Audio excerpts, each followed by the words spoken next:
Rumah tangga bukan tentang dua orang yang selalu sepakat, melainkan dua hati yang mau saling menjaga meski sering berbeda. Bukan tentang hidup tanpa masalah, tetapi tentang memilih tetap pulang meski tak semua harapan berjalan seperti rencana. Di dalam rumah, cerita dibagi dengan penuh kehati-hatian, bukan karena tak percaya pada dunia, tetapi karena kepercayaan adalah sesuatu yang mahal. Namun, ada satu hal yang sering terlupa, bahwa setiap cerita, setiap kelemahan, setiap air mata adalah amanah. Lalu bagaimana jika suatu hari nanti amanah itu tak lagi dijaga?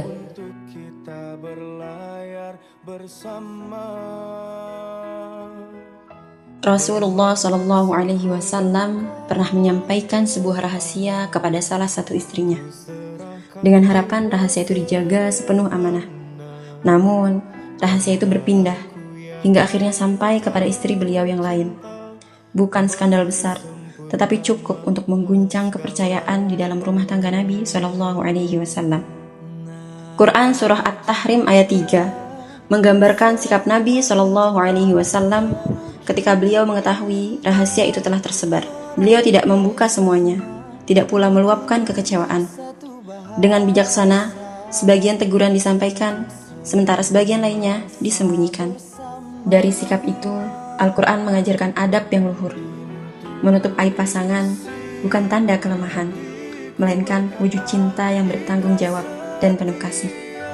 Pada ayat keempat, Allah langsung menegur kedua istri Nabi Muhammad SAW dan memerintahkan mereka untuk bertobat.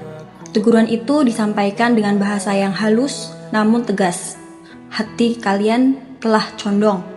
Ayat kelima terdengar lebih tegas ketika Allah menegaskan bahwa Dia mampu mengganti istri-istri Nabi dengan yang lebih baik.